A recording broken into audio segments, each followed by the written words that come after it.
வணக்கம். இன்றைய கற்க கசடர நிகழ்ச்சிக்கு உங்களை வரவேற்கிறோம். கல்லூரியில் உதவி பேராசிரியராக பணியாற்றுவது பலரது எண்ணமாக இருக்கிறது. இதற்கான தகுதி தேர்வாகிய நெட் தேர்வில் தேர்ச்சி பெறுவது எப்படி, தேர்வின் நுணுக்கங்கள் என்ன உள்ளிட்ட பல தகவல்களை நம்மோடு பகிர்ந்து கொள்ள இணைந்திருக்கிறார் பேராசிரியர் ரிச்சர்ட் அவர்கள். சந்தேகங்களை தொலைபேசி மூலமாக தொடர்பு கொண்டு தெளிவுபடுத்திக் கொள்ளலாம். வணக்கம். வணக்கம். இந்த நெட் தேர்வை பொறுத்த வரைக்கும் எப்படி அதை அணுகணும்? இந்த தேர்வை பொறுத்தளவுக்கு இது கிளியர் பண்ணாங்கன்னா இவங்களுக்கு ரெண்டு வாய்ப்புகள் இருக்கு. ஒன்று JRF ஜூனியர் ரிசர்ச் ஃபெலோஷிப் ஆராய்ச்சி பணிக்கு போகிறது, இன்னொன்று அசிஸ்டன்ட் ப்ரொஃபஸர் உதவி பேராசிரியராக போகிறது. இப்போ போர்டு என்ன எக்ஸ்பெக்ட் பண்ணோம் அப்படின்னா, சிலபஸ்லேயே அதில் பார்த்தீங்கன்னா தெரியும், ஒரு கேண்டிடேட்டோட டீச்சிங் அனாலிசிஸ் எப்படி இருக்குது, அது மாதிரி அவரோட ரிசர்ச் கேப்பபிலிட்டி எப்படி இருக்குது அப்படிங்கிறத தான் மெயினாக ஃபோக்கஸ் பண்ணுவாங்க. பெரும்பாலான ஹையர் எஜுகேஷன் இன்ஸ்டியூட்ஸில் இப்போ வெறுமனே டீச்சிங்கை மட்டும் ஃபோக்கஸ் பண்ணல, டீச்சிங் கம் ரிசர்ச் அப்படி தான் ஃபோக்கஸ் பண்ணுறாங்க. தேர்வும் இதை மையப்படுத்தி தான் இருக்கும். இப்போ இந்த தேர்வை பொறுத்தளவுக்கு அப்ஜெக்டிவ் பேட்டர்ன், இதோட ஒரு சாராம்சம் என்ன அப்படின்னா, கண்ணு முன்னாடியே ஆன்சர் இருக்கும், இருக்கிற ஆன்சர்லேருந்து ஒன்று நம்ம செலக்ட் பண்ணணும். வழக்கமாக எல்லோரும் என்ன, ஒரு மெஜாரிட்டி கேண்டிடேட்ஸ் என்ன தவறு பண்ணுவாங்க அப்படின்னா, ஒரு கொஸ்டினை பார்த்தோன்னே இமீடியட்டாக ஆன்சரை ஷேட் பண்ணுறது, இதுதான் பண்ணுவாங்க. இங்கே வந்து நெகட்டிவ் மார்க்கும் கிடையாது. அப்படிங்கிறப்ப ஒரு கரெக்ட் ப்ராசஸ் அப்படின்னா ஃபஸ்ட் ரீடிங் அப்போ out of 4 questions first 2 eliminate பண்ண தெரியணும். திருப்பி நேரம் எடுத்துக்கிட்டு செகண்ட் ரீடிங் வர்றப்ப பாக்கி இருக்கக்கூடிய ஒன்றில் ஆன்சராக இருக்க போகுது, அதை திங்க் பண்ணி கரெக்டாக ஷேட் பண்ண தெரியணும். இதுதான் ஃபஸ்ட் அண்ட் ஃபார்மோஸ்ட். இதுக்கு இன்னும் ஒரு 1 வீக் தான் டைம் இருக்குது. அப்படிங்கிறப்ப ப்ரீவியஸ் இயர் கொஸ்டின், எப்பயுமே இந்த மாதிரி போட்டித் தேர்வுன்னு வந்தால் previous year questions are the mother for the upcoming exams. அப்போ வருஷத்துக்கு 2 கொஸ்டின்ஸ் வருது நெட்டை பொறுத்தளவுக்கு. இந்த மாதிரி சமீபத்திய ஒரு 4-5 கொஸ்டின் பேப்பரை எடுத்துக்கிட்டு ஆன்சரை தவிர்த்து பாக்கி இருக்கக்கூடிய 3 பகுதிகள் இருக்கு இல்லையா, அதை பற்றி என்ன அப்படிங்கிற புரிதலை வச்சுக்கிட்டோம்னா இந்த தேர்வு அணுகிறது ஈஸியாக இருக்கும். நீங்கள் சொன்னீங்க JRF அசிஸ்டன்ட் ப்ரொஃபஸர்னு 2 இருக்கும் அப்படின்னு சொல்லிட்டு. யாரெல்லாம் JRFக்கு தேர்வாக முடியும், அசிஸ்டன்ட் ப்ரொஃபஸருக்கு தேர்வாகணும்னா எந்த அளவுக்கு மதிப்பெண்கள் அவங்க வாங்கியிருக்கு? ஓகே, அதாவது டாப் 15% அவங்க தான் வந்து இந்த தேர்வுக்குள்ளே என்ட்ரி ஆக முடியும். பொதுவாக இந்த தேர்வை பொறுத்தளவுக்கு ஃபஸ்ட்டு பேப்பர் 1, பேப்பர் 2, பேப்பர் 3 இதில் 3லையுமே கம்பல்சரியாக ப்ரிஸ்கிரைப்டு பர்சன்டேஜ் எடுத்தாகணும். இப்போ பொது பிரிவினரை பொறுத்தளவுக்கு 40%, 50%, பேப்பர் 1, 2, 3. பொது பிரிவினர் அல்லாதவங்களுக்கு இப்போ OBC நான் கிரிமி layer, schedule caste, schedule try, persons with disabilities, இவங்க எல்லாருக்குமே 35%, 40%. இது கம்பல்சரி. இது எடுத்தால் தான் ஸ்டெப் 1 தே ஆர் எலிஜிபிள். இதில் இருந்து தான் மெரிட் லிஸ்ட் ரெடி பண்ண போகிறாங்க. அடுத்த ஸ்டேஜ் அப்படின்னு பார்க்குறப்ப சப்ஜெக்ட் வைஸ் ஒவ்வொரு பாடத்திலையும் டாப் ஸ்கோரர்ஸ், டாப் 15% இவங்கள தான் எடுத்து அடுத்த ஸ்டேஜில் மெரிட்டில் கொண்டு வருவாங்க. இதில் டாப் 7.5 அந்த ரேஷியோ வரையும் JRFக்குள்ளே எலிஜிபிள் ஆவாங்க. பாக்கி உள்ளவங்க எல்லாருமே அசிஸ்டன்ட் ப்ரொஃபஸருக்கு எலிஜிபிள். இதுலையுமே ஏஜ் ஒரு க்ரைட்டீரியா இருக்குது. எல்லாருக்குமே பார்த்தோம்னா 28 இயர்ஸ் அப்படிங்கிறது காமன். அதிலிருந்து ஒரு 5 இயர்ஸ் ரிலாக்ஸேஷன் உண்டு. இப்போ உதாரணத்துக்கு நான் சொன்ன மாதிரி OBC நான் கிரிமி layer, schedule caste, schedule try இந்த தரப்பினருக்கு எல்லாருக்குமே வந்து ஒரு 5 இயர்ஸ் வரை ஏஜ் ரிலாக்ஸேஷன் உண்டு. கூடுதலாக இதில் இன்னொரு என்ன அப்படின்னா, 5 இயர்ஸ் வரையும் ரிசர்ச் எக்ஸ்பீரியன்ஸ் உள்ளவங்களுக்கு ஒரு 5 இயர்ஸ் எக்ஸ்பீரியன்ஸ் உண்டு, ரிலாக்ஸேஷன். அது மாதிரி விமன் கேண்டிடேட்ஸ், அப்புறம் LLM படித்தவங்களுக்கு ஒரு 3 இயர்ஸ் வரையும் ஏஜ் ரிலாக்ஸேஷன் உண்டு. இதுதான். JRF பெறணும், அதற்கான அந்த உதவித்தொகை, JRF என்பது வந்து உதவித்தொகை பெறுவதற்கான வாய்ப்பும் இருக்கக்கூடிய ஒரு விஷயமா இருக்கும் பட்சத்தில் அவங்க கண்டிப்பாக PhD பண்ணிட்டு இருக்கணுமா? இது எப்படி, இது என்னன்னா, PhD பண்ணிட்டு இருக்கிறவங்க கிளியர் பண்ணியிருந்தா அடுத்த 2 இயர்ஸுக்கு ஸ்காலர்ஷிப் பெறுறதுக்கு தகுதி பெற்றுறாங்க. அந்த வெப்சைட் cbsenet.nic.in அப்படிங்கிற வெப்சைட்டில் போனால் அதிலே ரொம்ப கிளியராக சொல்லியிருப்பாங்க, விச் எவர் இஸ் லேட்டர் அப்படின்னு. ஒருவேளை PhD ஜாயின் பண்ணுறதுக்கு முன்னாடியே கேண்டிடேட்ஸ் வந்து JRF கிளியர் பண்ணியிருந்தா வித் என்ஃபோர்ஸ்மெண்ட் லெட்டர் அந்த தேதியில் இருந்து அடுத்த 2 ஆண்டுகளுக்கு ஃபெலோஷிப் வாங்குறதுக்கு தகுதி பெற்றுறாங்க. இட் டிபெண்ட்ஸ், IIT இன்ஸ்டிடியூஷன்லேயோ இல்லை ஒரு பெரிய நிறுவனத்துலேயோ போய் அவங்க சேர்றது, அதை பொறுத்து தான் இந்த ஃபெலோஷிப்புக்கு எலிஜிபிள் ஆகிறாங்க. 3 தாட்கள் இருந்தாலும் முதல் தாள் தான் ரொம்ப கடினமாக இருக்கிறதா நிறைய தேர்வுகள் தரப்புல இருந்து கருதப்படுது. இது எதனால்? ஓகே, இப்போ பேப்பர் 2, 3 வந்து 5 வருஷமாக அவங்க கல்லூரியிலே படித்து வர்றாங்க. யூஜி பிஜி படித்து வர்றதுனால பேப்பர் 2, 3 வந்து ஒரு ஐடியா ஆல்ரெடி இருந்திருக்கும். பேப்பர் 1 வந்து எல்லாருக்குமே காமன்கிறப்ப முன்னமே சொன்னது மாதிரி டீச்சிங், ரிசர்ச் இதில் இருந்தால் கேள்வித்தாள் வரப்போகுது. பேப்பர் 1ங்கிறது ஒரு டிசைடிங் ஃபேக்டர் தான். இப்போ ஈக்குவல் வெயிட்டேஜ் உண்டு. 50 கொஸ்டின்ஸ் ப்ளஸ் இதுக்கு மார்க் வந்து 100 மார்க்ஸ். இதில் ரிசர்ச் உதாரணத்துக்கு கேள்விகள் எப்படி இருக்கும் அப்படின்னா, 10 ஆண்டுகளுக்கு ஒரு முறை சென்சஸ் எடுக்கிறாங்க, இது என்ன முறை, என்ன மெத்தட், சர்வே மெத்தட், அப்போ இதுதான் பேசிக், இது தெரியணும். அது மாதிரி ஜென்ரல் அவேர்னஸ் அப்படிங்கிற தலைப்பு பேப்பர் 1ல் வந்துடுது. குறிப்பாக இந்த ஒரு பர்டிகுலர் டாபிக் பார்த்தோம்னா கரண்ட் ஓரியன்டாக இருக்கும். இப்போ உதாரணத்துக்கு என்விரான்மெண்ட் அப்படின்னு ஒரு தலைப்பு இருக்குது, ஒரு சிலபஸில் வந்துடுது பேப்பர் 1ல். இப்போ சமீபத்தில் இதை மையப்படுத்தி ஏதாவது ஒரு ஒப்பந்தங்கள் வந்திருக்குதா? இப்போ உதாரணத்துக்கு பாரிஸ் கிளைமேட் சேஞ்ச், இதோட இம்பேக்ட், நம்முடைய நிலைப்பாடு இதில் என்ன அப்படிங்கிறது வரலாம். அடுத்து ஒரு யூனிட் ஹையர் எஜுகேஷன். இப்போ சமீபத்தில் பார்த்தோம்னா ஹெச்ஆர்டி வந்து ரேங்கிங் வெளியிட்டாங்க. என்ன க்ரைட்டீரியா படி ரேங்கிங் வெளியிட்டாங்க அப்படிங்கிறத, அந்த க்ரைட்டீரியாவை பற்றி நம்ம புரிஞ்சு வச்சுருக்கணும். அது மாதிரி டீச்சிங் வர்றப்ப டீச்சிங்கில் எத்தனை மெத்தட்ஸ் இருக்குது, கம்யூனிகேஷன் அப்படின்னு ஒரு டாபிக் இருக்கும். இப்போ ஒரு மேனேஜ்மெண்ட் வந்து இன்ஃபார்மலாக பணியாளர்கிட்ட ஒரு கம்யூனிகேஷன் கொடுக்குறாங்க. அப்போ அந்த கம்யூனிகேஷன் பேர் என்ன, இப்போ கிரேப் வைன் அப்படின்னா அந்த மாதிரி. அப்போ கம்யூனிகேஷன்னா அதோட டைப்ஸ் என்ன அப்படிங்கிற மாதிரி கேள்விகளை நாம் புரிஞ்சுக்க தெரியணும். பேப்பர் 1 பொறுத்தளவுக்கு பேசிக்ஸ் நிறையா தெரிஞ்சு வச்சுருந்தாலே போதுமானது. சரியாக 6 நாட்கள் இருக்கு இன்னும் தேர்வுக்கு. இந்த 6 நாட்களை எப்படி திட்டமிட்டுக்கலாம்?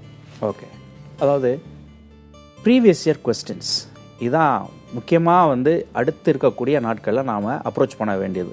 பெரும்பாலும் என்ன பண்ணுவாங்கன்னா, கேண்டிடேட்ஸ் வந்து எக்ஸாம் ஹால் வரையும் போய் கடைசி நேரம் வரையும் உட்காந்து ப்ரிப்பேர் பண்ணிகிட்டு இருப்பாங்க. இனிமேல் போய் புதுசாக படிக்கிறத அவாய்ட் பண்ணணும். இன்ஸ்டெட் ப்ரீவியஸ் இயர் கொஸ்டின்ஸ், அதில் நான் முன்னமே சொன்னது மாதிரி ஆன்சர் இருக்க போகுது. ஒரு கேள்விக்கு 4 சாய்ஸ் இருக்குது, அதில் ஒரு ஆன்சரை தவிர்த்து பாக்கி இருக்கக்கூடிய 3 இருக்குது இல்லையா, அதை குறிப்பெடுத்து வச்சுக்கணும். அதுக்கப்புறமா கடைசியாக ஒரு 3 மாதம் நடந்த கரண்ட் அஃபேர்ஸ், பாலிட்டி உதாரணத்துக்கு பாலிட்டியில் சமீபத்தில் ஏதாவது ஒரு சட்ட திருத்தங்கள் கொண்டு வந்திருந்தாங்களோ, இதை மையப்படுத்தி ஏதாவது ஒரு சாராம்சங்கள், அதை கொஞ்சம் நோட் பண்ணி வச்சுக்கிட்டாலே போதுமானது. தொலைபேசி இணைப்பில் வேலுச்சாமி, உங்களுடைய கேள்வியை கேட்கலாம். Good evening sir. Good evening sir. ஆக்சுவலாக நான் பிஹெச்டி கம்ப்யூட்டர் சயின்ஸ் பண்ணிட்டு இருக்கேன் சார், ஃபுல் டைம் ஸ்காலர். சரி, வாசவி காலேஜ் ஈரோடுங்க சார். ஓகே, ஃபுல் டைமில் பண்ணுறீங்களா? ஆமாம் சார், ஃபுல் டைமில் பண்ணிட்டு இருக்கேங்க சார். ஓகே. ஆக்சுவலாக என்னோட டவுட் என்னங்க சார், இப்போ பார்த்தீங்கன்னா லாஸ்ட்டாக நெட் எக்ஸாம் வந்து கம்பல்சரி அப்படிங்கிற மாதிரி சொல்லியிருக்காங்க சார். ஆனால் பிஹெச்டி இப்போ நான் லாஸ்ட்டாக கூட யூனிவர்சிட்டிலாம் கால் பண்ணி பார்க்கும்போது பிஹெச்டி எய்தர் ஆர் நெட் அந்த மாதிரி சொல்லியிருக்காங்க சார். Okay okay. இப்போ உங்களோட கேள்வி பிஹெச்டி நெட் கம்பல்சரியா பிஹெச்டியை தவிர்த்து அப்படின்னு கேட்க வரீங்களா? கண்டிப்பாங்க சார். ஓகே, அதாவது பிஹெச்டி ரெகுலேஷன் ஆக்ட் 2009 இதுபடி ஒரு அசிஸ்டன்ட் ப்ரொஃபஸராக போகணும் அப்படின்னா ஐதர் நெட் செட் இருக்கணும் ஆர் பிஹெச்டி. இது இன்னும் ஒரு விவாதமாக தான் இருக்குது. பட் ஈவன் தென் பிஹெச்டி இருந்தாலும் போதுமானது தான் அஸ் ஆஃப் நவ். சரிங்க சார். பட் இது கம்பல்சரிங்கிறது வந்து இன்னும் ஜியோ வரலைங்க சார். அப்படின்னா சார் அதான் அஃபிஷியலாக இன்னும் வரல. பட் இது வந்து ஒரு சேஃப், நீங்கள் கிளியர் பண்ணிட்டா சேஃப் தான். ஏன்னா ஃபியூச்சரில் ஒரு வேலை கம்பல்ஷன் அப்படின்னு கொண்டு வந்தால் எனிதிங் கேன் ஹேப்பன். பரிந்துரைக்குட்பட்டு இருக்கோம். ஆமாம். அதே மாதிரி பேப்பர் 2, 3 இந்த தாள்கள் என்னவா இருக்கும்? ஓகே, அதாவது பிஜி அவங்க கேண்டிடேட்ஸ் என்ன படிச்சிருக்கிறாங்களோ அதுதான் வந்து அவங்க பேப்பரில் எழுத போகிறது. பேப்பர் 2, 3ல் இப்போ ஜேஆர்எஃப் போன டிசம்பர் 2015 அந்த கட் ஆஃப்லாம் பார்க்குறப்ப சப்ஜெக்டுக்கு சப்ஜெக்ட் இது வேறுபட தான் செய்யுது. உதாரணத்துக்கு கொஸ்டின் ஈஸியாக இருக்குது அப்படின்னா கட் ஆஃப் வந்து அதிகமாக இருக்கும். இதன் அடிப்படையில் போன டிசம்பர் 2015 தமிழ், இங்கிலீஷ் இதிலெல்லாம் பார்க்குறப்ப கட் ஆஃப் பார்த்தோம்னா அசிஸ்டன்ட் ப்ரொஃபஸருக்கு 49 59 வரையும் ரேஷியோஸ் போயிருக்கு. அதாவது பர்சன்ஸ் வித் டிசேபிள்டு அவங்களுக்கு 49 ஸ்டார்ட் பண்ணி மேக்ஸிமம் ஓபிசி கேண்டிடேட்ஸ் அப்புறம் அப்பர் கேஸ்ட் இவங்க எல்லாத்துக்குமே 59% வரையும் போயிருக்கு. அதே மாதிரி இதே சப்ஜெக்டில் ஜேஆர்எஃப்க்கு பார்க்குறப்ப 53 இருந்து 63 வரையும் போயிருக்கு. பேப்பர் 2-3 பொறுத்தளவுக்கு அந்தந்த சப்ஜெக்ட்ஸ் அவங்க என்ன படிச்சுட்டு வந்திருக்கிறாங்களோ அதிலிருந்து மட்டும்தான் கேள்விகள் வரப்போகுது, வேறு இதிலிருந்து வராது. தொலைபேசி இணைப்பில் அமீருதீன், உங்களுடைய கேள்வி என்ன? வணக்கம் மேடம். வணக்கம் மேடம், நான் போஸ்ட்மேனா இருக்கேன். தமிழ்ல கொஞ்சம் ஆர்வம் இருந்ததுனால தொலைத்தொடர்பு வழியா UG/PG முடிச்சு நெட் எழுதி கிளியர் ஆயிட்டேன். சரி. ஆனா கல்லூரிக்கு இன்டர்வியூக்கு போகும்போது நீங்க வந்து தொலைத்தொடர்பு படிச்சிருக்கீங்க, உங்களுக்கு முன் அனுபவம் இல்லை அப்படின்னு சொல்லி என்னை வெயிட் பண்ண வைக்கிறாங்க. இதனால எனக்கு ஏதாவது டிராபேக் இருக்கா, அல்லது ஃபியூச்சர்ல வந்து இந்த நெட்டுக்கு வேல்யூ இருக்கா? நம்பர் 1. நம்பர் 2 வந்து எழுதி எக்ஸாம் பாஸ் ஆகி 1 வருஷம் ஆச்சு, எனக்கு சர்டிஃபிகேட் சர்டிஃபிகேட் வரல, அது எப்படி வாங்குறதுன்னு கொஞ்சம் சாப்பிட்டு கேட்கும் மேடம். ஓகே, அதாவது சுப்ரீம் கோர்ட்லேயே ஒரு கிளியர் கட் ஜட்ஜ்மெண்ட் இருக்குது. ஒரு கேண்டிடேட்ஸ் 10+2+3 இந்த பேட்டர்னில் படிச்சிருந்தா அவங்க தகுதி பெற்றுறாங்க. ஸோ அதன் அடிப்படையில் இந்த கேண்டிடேட் வந்து ஒரு பியூர்லி எலிஜிபிள் தான். சில கல்வி நிறுவனங்கள் வந்து அப்ளிகேஷனில் வர்றப்பே ஒரு க்ரைட்டீரியா வைக்கிறாங்க, அதாவது டிஸ்டன்ஸில் படிச்சிருக்கிறாங்களா, ரெகுலரா அப்படிங்கிறது. பட் அஃபீஷியலாக வந்து நமக்கு எந்த ஒரு இதுலுமே டிஸ்டன்ஸ் உள்ளவங்களை வந்து வெயிட்டேஜ் கம்மியாக கொடுக்கணும் அப்படிங்கிறது கிடையாது, ஈக்குவல் தான். இது அந்தந்த இன்ஸ்டியூட்ஸை பொறுத்து அடுத்து வேறுபடும். மற்றபடி தே ஆர் பியூர்லி எலிஜிபிள். அடுத்தது அவருக்கு சர்டிஃபிகேட் சொல்கிறாங்க. இப்போ CBSE net.nic.in அதில் போயிட்டு பார்த்தீங்கனாலே ஆட்டோமேட்டிக்காக சர்டிஃபிகேட் வந்துடும். மேபி இந்த கேண்டிடேட் வந்து கண்ட்ரோல்டு சம்மந்தப்பட்ட டீட்டெயில்ஸ் எல்லாத்தையுமே வந்து அவர் ப்ராப்பராக அனுப்பிச்சிருக்கணும். அனுப்பிச்சிருந்தா 1 இயரில் they will be eligible to get. அதில் மாற்றமே இல்லை. ஆக்சுவலாக என்னென்னா தனிப்பட்ட முறையில் அனுப்ப மாட்டாங்க, டோட்டலாக வந்து செலக்டட் கேண்டிடேட்ஸ் அப்படிங்கிறத போட்டுருவாங்க. இவருடைய நம்பர், பாஸ்வேர்ட் போட்டு உள்ளே போய் பார்த்தா கண்டிப்பாக அடுத்து கிடச்சிரும், வந்துடும். ஒரு முறை அந்த சர்டிஃபிகேட் வாங்கிட்டா அது எத்தனை ஆண்டுகள் செல்லுபடியாகும்? இல்லை, இது மற்ற தேர்வு மாதிரி கிடையாது, life time it is valid. இப்போதைக்கு அதான் எந்த ஒரு ரெக்கமெண்டேஷனும் கொடுக்கல, அதன் அடிப்படையில் பார்க்குறப்ப பியூர்லி வேலிட். இப்போ தாள் 2, 3 அவர்கள் படித்த அந்த முதுநிலை படிப்பை பொறுத்த வரைக்கும் மாறுபடும் அப்படின்னு சொன்னீங்க இல்லையா? ஒருவேளை வேற ஒரு மேஜர் படிச்சுட்டு வேற டாபிக் அவங்க தேர்வு செய்ய முடியுமா? சில பாடப்பிரிவுகளுக்கு எடுக்கலாம். இப்போ உதாரணத்துக்கு பாப்புலேஷன் ஸ்டடீஸ் அப்படின்னு ஒரு சப்ஜெக்ட் இருக்குது. இதுக்கு வந்து ஜியாகிரஃபி படித்தவங்க, குறிப்பாக பாப்புலேஷனை வச்சு பேப்பரை ஒரு தாளாக படிச்சிருக்கிறவங்க, அது மாதிரி ஸ்டாட்டில் பாப்புலேஷன் ரேட்டாக படித்தவங்க, இவங்க எல்லாமே பாப்புலேஷன் ஸ்டடீஸ் அப்படிங்கிற சப்ஜெக்ட் எழுதலாம். அப்புறம் எல்லாருக்கும் ரொம்ப ஒரு ஆர்ட்ஸ் கேண்டிடேட்ஸ், ஹியூமனிட்டிஸில் இருக்கிறவங்க, அப்புறம் சோஷியல் ஸ்டடீஸில் இருக்கிறவங்க, இவங்க எல்லாருமே விமன் ஸ்டடீஸ், இதுதான் வந்து இப்போ எமர்ஜிங் ஒரு சப்ஜெக்ட். இதுக்கு இவங்க எல்லாருமே எலிஜிபிள். இந்த தாளை எழுதுறதுக்கு இவங்க எல்லாருமே எலிஜிபிள் தான். எலிஜிபிலிட்டியில் அவங்க ஏற்கனவே UGC ப்ரிஸ்கிரைப் பண்ணியிருக்கிறாங்க 55%. இப்போ ஓபிசி கேண்டிடேட்ஸ் எல்லாமே 55% எடுத்துருக்கணும். நான் creamy layers, schedule caste, schedule ட்ரைப்னா கம்பல்சரியாக 50% எடுத்துருக்கணும் பிஜியில். இது இருந்தாலே அவங்க இந்த தாள் எழுதுறதுக்கு தகுதி பெற்றுறாங்க. இந்த மாதிரி வித்தியாசமான ஒரு தலைப்பை எடுக்கிறது மூலமாக உங்களுக்கு ஏதாவது சாதகங்கள், கூடுதலான சாதகங்கள் இருக்கா? கண்டிப்பாக.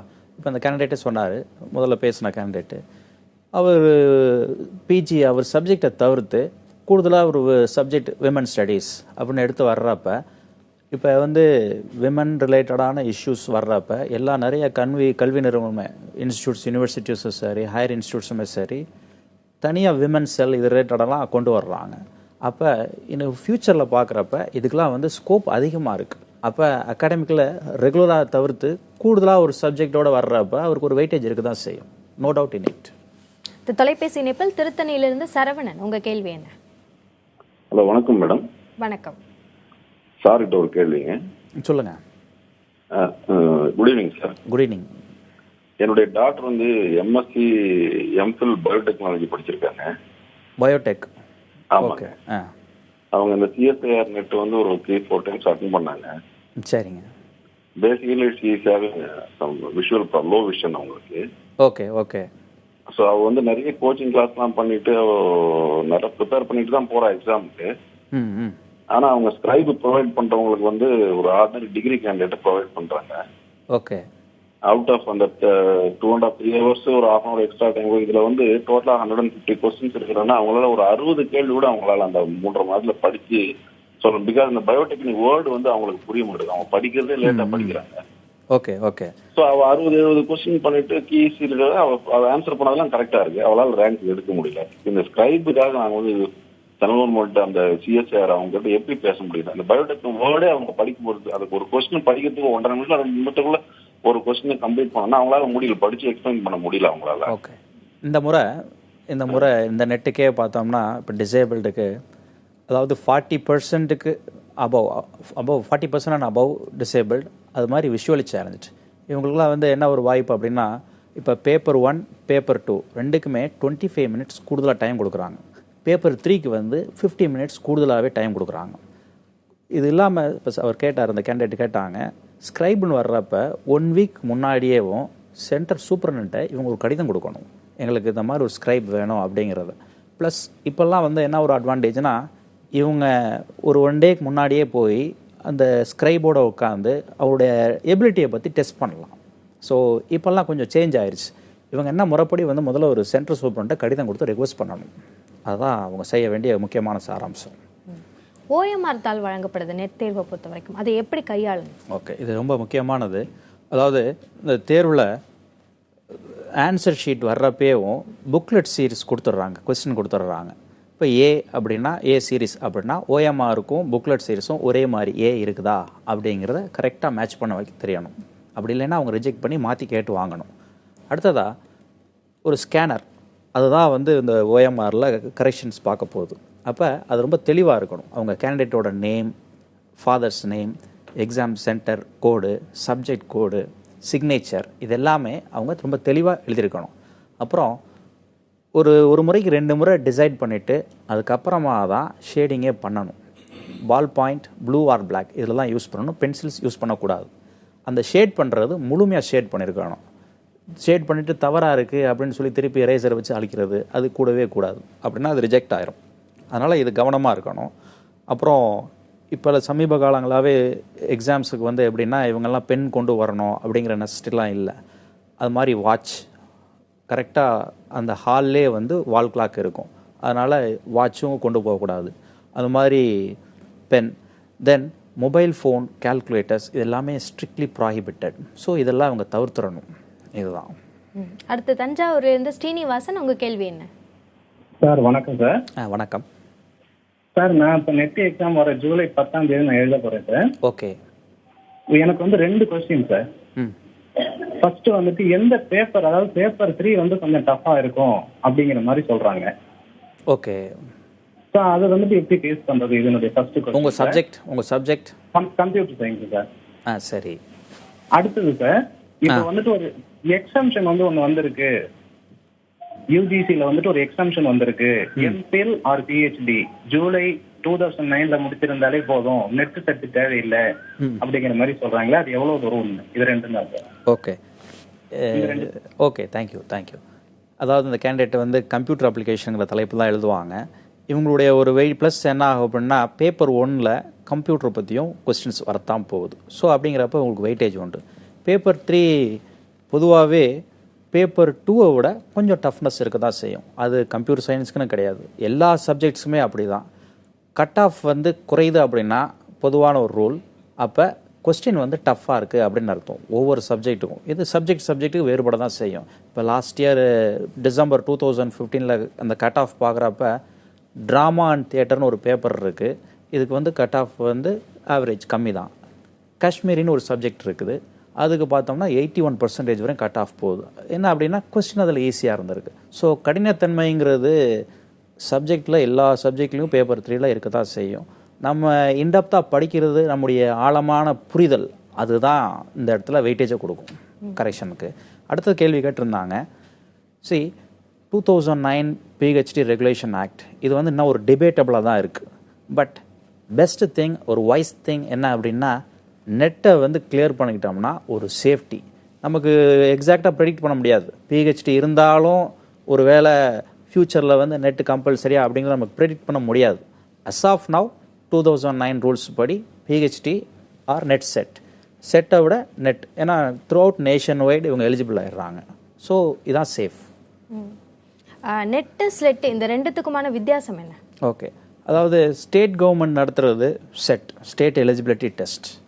இப்போ ஸ்டேட்டுக்குள்ளே மட்டும் இந்த தேர்வை கிளியர் பண்ணுறவங்க ஸ்டேட்டுக்குள்ளே மட்டும்தான் கம்பீட் பண்ண முடியும். ஒரு எய்டட் போஸ்டிங்லேயோ இல்லை கவர்மெண்ட் போஸ்டிங்லேயோ ஸ்டேட்டுக்குள்ளே மட்டும் தான் போக முடியும். நம்ம ஸ்டேட்டில் கிளியர் பண்ணியிருக்கிறாங்க அப்படின்னா இங்கே மட்டும்தான். வேற நெட் அப்படிங்கிறப்ப த்ரூ அவுட் நேஷன் எங்கேனாலும் வந்து இவங்க எலிஜிபிள் ஆகலாம், உதவி பேராசிரியர் பணிக்கு போகிறதுக்கு தகுதி பெற்றுறாங்க. நேர மேலாண்மைன்றதும் ஒரு முக்கியமான விஷயம், அதை எப்படி ஹேண்டில் பண்ணலாம்? ஓகே, அதாவது பேப்பர் 1 பார்த்தோம்னா பேப்பர் 1 and 2 ரெண்டுக்குமே பார்த்தோம்னா 1.25 மணி நேரம் தான். ஸோ டோட்டலாக 2.5 hours. பேப்பர் 1 பார்த்தோம்னா 9:30 to 10:45. இப்போல்லாம் வந்து என்னென்னா ஒரு 1.5 hours முன்னாடியே வந்துடலாம் அப்படிங்கிறது கேண்டிடேட்ஸ்க்கு பெர்மிஷன் கொடுக்குறாங்க. ஸோ இந்த 1.25 மணி நேரத்துக்குள்ளே பேப்பர் 1ல் 60 கொஸ்டின்ஸ் இருக்குது, 10 கொஸ்டின்ஸ் சாய்ஸ். அப்போ இந்த 50 கொஸ்டினை இந்த விதின் இப்போ 1.25 மணி நேரம் நமக்கு டைம் இருக்குது அப்படிங்கிறப்ப கூடுமால் மட்டும் 1 hourக்குள்ளே இதை கம்ப்ளீட் பண்ணணும். அப்போ 50 கொஸ்டின்ஸை ஒரு கேள்விக்கு 2 மார்க் தான். அப்போ இந்த 50 கொஸ்டின்ஸை எவ்வளவு நேரத்துக்குள்ளே இவங்க முடிக்கிறாங்க அப்படிங்கிறதான் பார்க்கணும். பெரும்பாலும் அந்த லாஜிக்கல் ரீசனிங் அப்புறம் மென்டல் எபிலிட்டி பார்ட் இந்த மாதிரிலாம் கொஞ்சம் அதிக நேரம் எடுத்துக்கலாம். வேறஸ் நான் முதலே சொன்ன மாதிரி இந்த ஜென்ரல் அவேர்னஸ் இந்த பகுதியில் வந்து ஃபேக்ட் ஓரியன்டாக இருக்கும். கேள்வியை பார்த்தோன்னே டக்குன்னு எலிமினேட் பண்ண தெரியணும். எவ்வளவு சீக்கிரம் இந்த மாதிரி அது மாதிரி இன்னொன்று காம்ப்ரிஹென்ஷன் இந்த மாதிரி டாபிக்ஸ் எல்லாமே எவ்வளவு சீக்கிரமாக அட்டன் பண்ணுறாங்களோ நமக்கு பின்னாடி டைம் கிடைக்கும். லைக்வைஸ் பேப்பர் 2, 3 பொறுத்தளவுக்கு சப்ஜெக்ட் நம்ம படித்தது தான். அதில் வந்து இது ஒரு கொஸ்டினுக்கு வெயிட்டேஜ் ஒரு கொஸ்டினுக்கு கம்மி அப்படின்னு பார்க்க முடியாது. எல்லாத்துக்கும் 50 கொஸ்டின்ஸை இந்த 1.25 மணி நேரத்துக்குள்ளே எவ்வளோ முடிக்க முடியும் பேப்பர் 2க்கு. பேப்பர் 3ன்னு பார்க்குறப்ப 2 to 4:30 2.5 hours டைம் ஒரு கொஸ்டினுக்கு. அப்ப 75 கொஸ்டின்ஸ் நேரத்தை கையாளணும் அப்படின்னு சொல்லிருக்கீங்க. நம்மளும் இப்போ நேர மேலாண்மையை கருத்தில் கொள்ள வேண்டியதா இருக்கு. இவ்வளவு நேரம் உங்களுடைய தகவல்களுக்கு நன்றி. தேங்க்யூ. கற்க கசடர நிகழ்ச்சியில் கேட்க நினைக்கும் சந்தேகங்களை தொலைபேசியில் மட்டுமின்றி நிகழ்ச்சி நேரத்திற்கு முன்பாகவே 9000740000 என்ற எண்ணிற்கு வாட்ஸ்அப் மூலமாகவும் kalvi@newgenmedia.in என்ற மின்னஞ்சல் முகவரியிலும் கற்க கசடர என்ற முகநூல் பக்கத்திலும் கேட்கலாம். அதற்கான விளக்கங்களும் நிகழ்ச்சியில் பெற்றுத்தரப்படும். இந்நிகழ்ச்சியின் மறு ஒளிபரப்பு அடுத்த நாள் காலை 5:30 மணிக்கு. கற்க கசடர நிகழ்ச்சியின் தொகுப்புகளை www.pudiyatalamurai.com என்ற வலைதளத்தில் காணலாம். பார்வையற்ற மாணவர்களுக்கு என்னென்ன படிப்புகள் உள்ளன, என்னென்ன உதவித்தொகைகள் வழங்கப்படுகின்றன உள்ளிட்ட தகவல்களை அடுத்த நிகழ்ச்சியில் பெறலாம். அண்மை செய்திகளுக்கு தொடர்ந்து இணைந்திருங்கள் புதிய தலைமுறையோடு.